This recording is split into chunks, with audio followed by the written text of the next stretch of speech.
Como ya sabéis, el mercado esta semana estaba esperando los resultados contables de Nvidia. Y vamos a analizar los increíbles resultados que ha reportado la empresa más importante del mundo actualmente, además de grandes empresas como The Home Depot, Lowe's y Walmart. Así que, vamos al lío.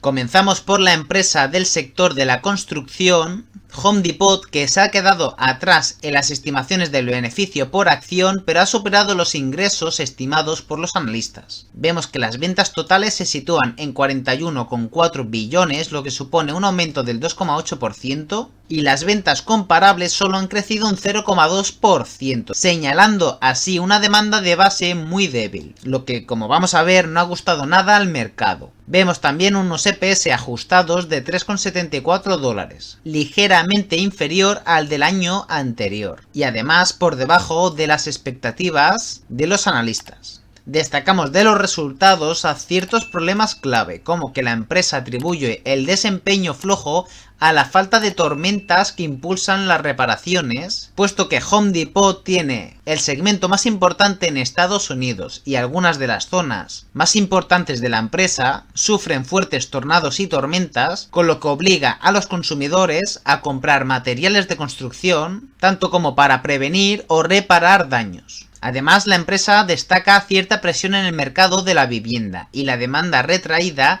de proyectos elevados. Pero no todo son noticias negativas, puesto que vemos que la empresa, a pesar del contexto difícil, sigue ganando cuota de mercado y ha actualizado su guía para las ventas totales con un más 3% en este ejercicio. Pues bien, como vemos después de los resultados, la acción ha caído más de un 8% debido a que no ha cumplido con las previsiones de los beneficios por acción de los analistas y lleva ya una fuerte caída desde máximos históricos alcanzados en $422 por acción. Y vemos que ha corregido cerca de un 21% respecto a estos máximos. Hay que destacar que es una empresa de consumo cíclico, pero que se podría definir como conservadora. Y la podemos encontrar a $332 en el momento de la grabación del vídeo.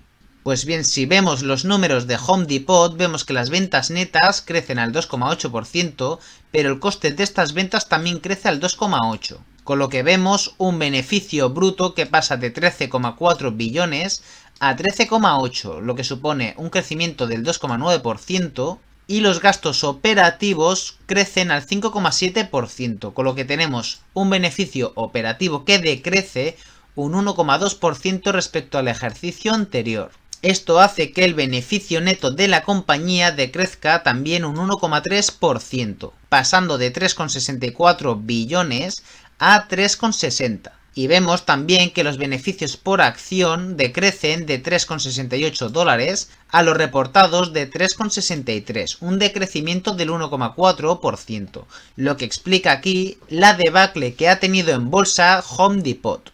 Pero si nos fijamos con la empresa, vemos que a largo plazo lo ha hecho de fábula. Y simplemente en estos 2 últimos años la acción se ha quedado en una lateralidad que va desde los máximos históricos en $420 hasta los 332 que está cotizando ahora mismo, la parte baja de esta lateralidad, y vemos que está cotizando por valoración PER a 22 veces beneficios, una de las valoraciones medias que ha tenido en la última década.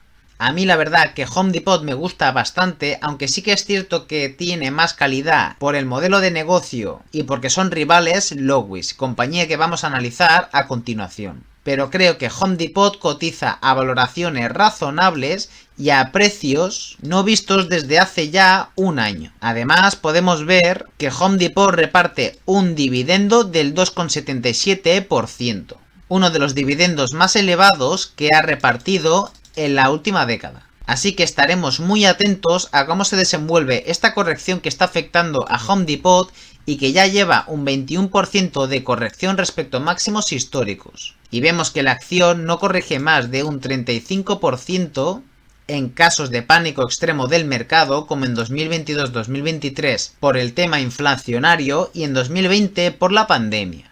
Pasamos a ver a la competencia Lowe's, que ha batido estimaciones de beneficios por acción, pero como al revés de Home Depot, se ha quedado atrás en las previsiones de los analistas en cuanto a los ingresos.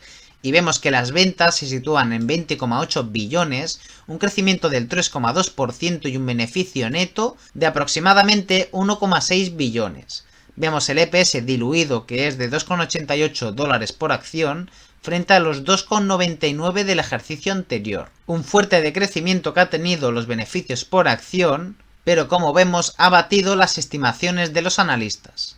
Vemos que las ventas comparables solo crecen un 0,4%, pero vemos que el segmento de ventas online ha crecido un 11,4%, además de reportar un buen desempeño en el segmento de profesionales y servicios para el hogar. Vemos que la compañía ha cerrado la adquisición de Foundation Building Materials por 8,8 billones y ha actualizado la guía tanto en ventas totales como en beneficios por acción ajustados, aumentando así las previsiones que ya había realizado. Vemos que a pesar del crecimiento ajustado, el margen operativo se ha revisado levemente a la baja, con el 12,1% reportado frente al 12,2 y 12,3 anterior.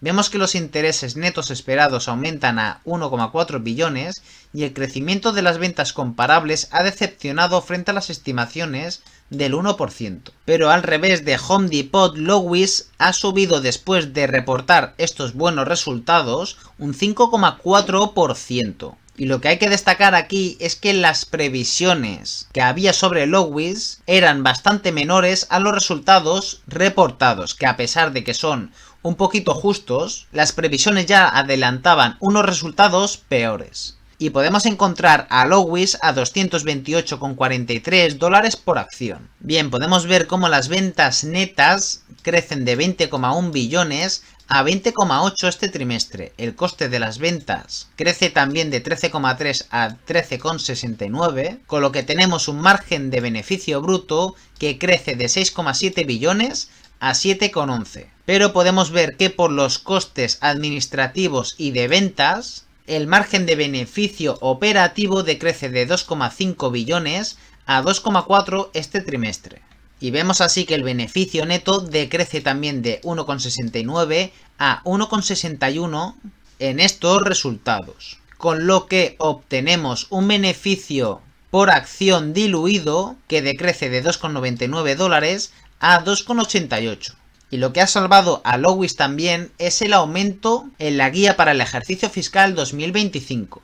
Y podemos ver también a la empresa como en los últimos años lo ha hecho de fábula en bolsa, pero en estos últimos dos ejercicios la acción está en una lateralidad ascendente, pero la podemos encontrar en la parte baja en 228 dólares por acción, frente a los 275 dólares que están situados en los máximos históricos de Lowe's, y vemos que por valoración PER la acción está cotizando a 19 veces beneficios, una de las valoraciones más bajas que ha tenido en los últimos años. Yo creo que Lowe's está cotizando a valoraciones bastante razonables, puesto que, como vemos, lleva un drawdown del 17% respecto a máximos, y no suele corregir más de un 30%, o en caso de la pandemia llegó a un 45% de corrección respecto a sus máximos de entonces, pero es que vemos que es una empresa de mucha calidad. Y lo que está preocupando al mercado es esta tendencia bajista en cuanto a los ingresos y a los beneficios brutos que está reportando en los últimos años,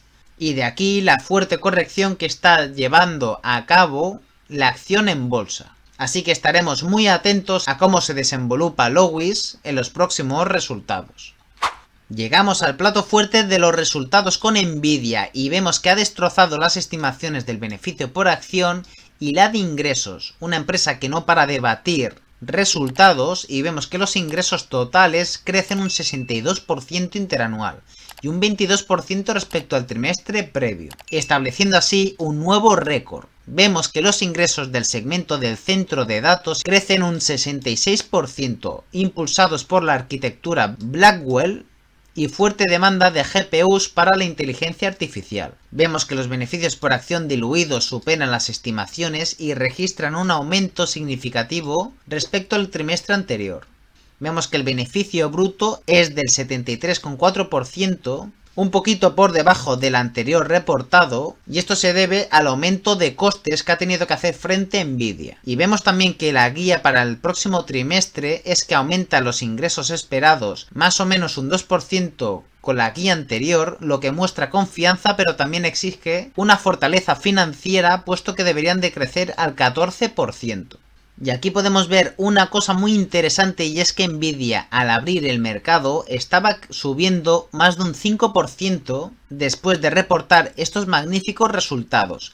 Pero vemos que después de este gran salto la acción se ha desplomado un 7%. Y esto se debe a que las expectativas están ya por las nubes con Nvidia, con valoraciones bastante elevadas, pero la verdad que no desorbitadas, y la acción se ha desplomado un 7%.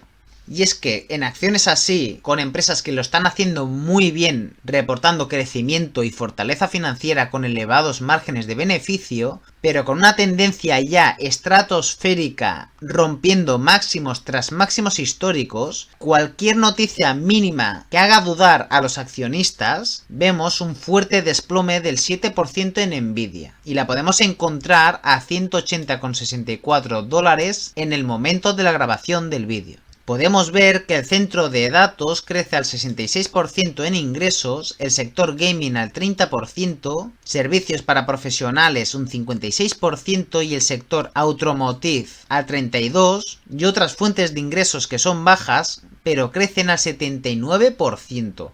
Vemos que son resultados espectaculares, puesto que de media los ingresos crecen al 62%. Y si nos fijamos, los márgenes de beneficio son espectaculares, con un margen bruto del 73%, un margen operativo del 63% y un margen neto del 56%. Estos son márgenes únicos para empresas que solo están a la altura de muy pocas empresas, como es el caso de Nvidia. Pero como ya hemos comentado, estas cotizaciones tan elevadas y estos rallies alcistas que han tenido, al final parece que estemos en una burbuja. Pero como vemos, la contabilidad es espectacular, con unos ingresos que crecen de 35 billones a 57, el coste de los ingresos sí que es cierto que crece de 8,9 a 15 billones, con lo que tenemos un beneficio bruto que crece de 26 billones a 41 este trimestre. Vemos que los costes operativos crecen de 4,2 a 5,8 y los beneficios operativos pasan de 21 billones a 36.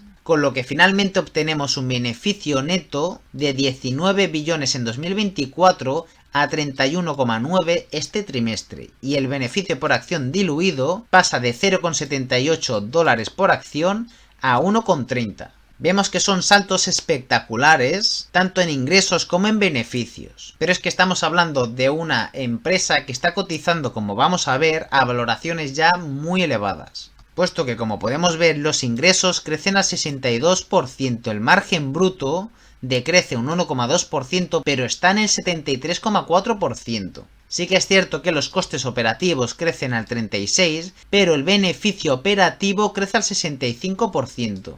El beneficio neto crece al 65% también, y el beneficio por acción diluido crece un 67% respecto al ejercicio anterior. Un crecimiento espectacular, pero vamos a ver a qué se debe esta bajada en la cotización. Pues bien, vamos a ver qué pasa con Nvidia, que después de reportar un crecimiento del 63% está bajando en bolsa más de un 7% después de reportar estos buenísimos resultados.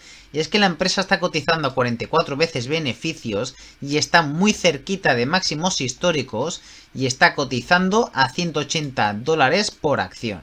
Pues bien, aquí lo que ha pesado en los resultados de Nvidia es que para el próximo trimestre tan solamente los ingresos prevén que vaya a crecer un 14%. Y esto para Nvidia, con el histórico crecimiento que ha tenido en bolsa y que ya nos ha acostumbrado a crecer al 40, 50, incluso 60%, tanto en ingresos como en beneficios, este 14% le queda corto a los accionistas y al mercado, por lo que la está castigando en bolsa, cayendo más de un 7% después de reportar estos magníficos resultados, puesto que muchísimas empresas firmarían por reportar el crecimiento que está teniendo Nvidia en los últimos años. Y me gustaría saber tu opinión sobre Nvidia en los comentarios. Bien, pasamos al sector defensivo con Walmart, que vemos que ha batido estimaciones de beneficios por acción y de ingresos. Vemos que las ventas totales aumentan un 5,8% superando estimaciones. Vemos que el crecimiento del comercio electrónico y la publicidad crecen un 27% y un 53% respectivamente. Vemos que el beneficio por acción ajustado ha sido de $0,62, superando expectativas, y el ingreso operativo crece un 8% en moneda constante. Además, podemos destacar que la empresa eleva las previsiones para este ejercicio fiscal con un crecimiento de las ventas entre un 4,8 y un 5,1%. Y sube las estimaciones del beneficio por acción ajustado entre un 2,58 y un $2,63. Pero podemos destacar que la división de Sam's Club ha alcanzado tan solo un 3,8% de crecimiento en ventas, por debajo del 4,5% del grupo. Y además hay cierto nerviosismo por el cambio de liderazgo anunciando la salida del CEO, que ya llevaba varios años en la empresa.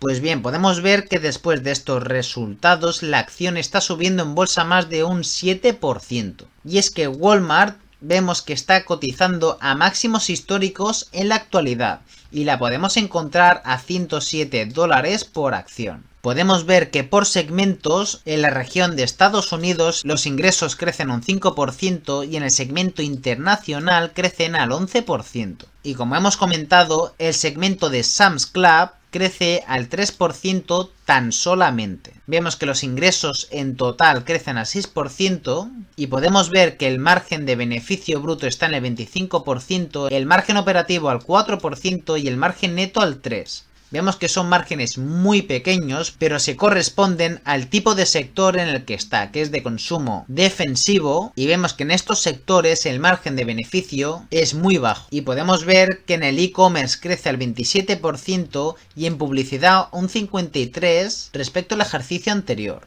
Y si repasamos la contabilidad de la empresa, vemos que las ventas netas crecen un 5,8% y los ingresos totales crecen al 5,8% también. Pero vemos que el coste de las ventas crece al mismo ritmo, con lo que obtenemos un beneficio operativo que decrece un 0,2% por el crecimiento de los costes. Pero podemos ver que por este apunte contable de otras ganancias, entre paréntesis, o pérdidas, vemos que Walmart crece en el beneficio neto un 29% respecto al ejercicio anterior. Y de esta manera vemos como el beneficio por acción crece un 35%, pasando de $0,57 a 0,77 este trimestre. Pues bueno, aquí tenemos a Walmart, que en los últimos años la acción lo ha hecho de fábula en bolsa y vemos que actualmente está cotizando a máximos históricos alcanzados en $107 por acción. Pero como podemos ver, la valoración PER es de 40 veces beneficios. Unas valoraciones estratosféricas. Sí que es cierto que la calidad del negocio puede contribuir a que tenga una mayor valoración PER que la competencia, pero estamos hablando de 40 veces beneficios. Una empresa que está creciendo al 5%, pero es que estamos delante de una empresa de consumo defensivo y vemos que tan solamente ha crecido al 5% este trimestre, con lo que deberíamos de exigir una valoración PER de 10 veces beneficios. Y estamos viendo que cuadriplica esta cifra. Sí que es cierto que ha tenido mayores valoraciones PER como 50 veces beneficios o 45 hace tan solamente unos años, pero yo pienso que Walmart está bastante cara en la actualidad, puesto que se estima que la empresa tenga muchísimos beneficios en un futuro y vemos que tan solamente está creciendo al 5% por ingresos. Creo que deberíamos esperarnos para poder ver a Walmart a valoraciones bastante más bajas, como por ejemplo 25 veces beneficios o incluso 20 que tuvo en fuertes correcciones que han permitido entrar a buenos precios. Así que esto es todo, déjame en los comentarios tu opinión sobre estos resultados y si crees que existe alguna oportunidad de inversión en estas empresas que hemos analizado. Nos vemos en el siguiente vídeo, un saludo.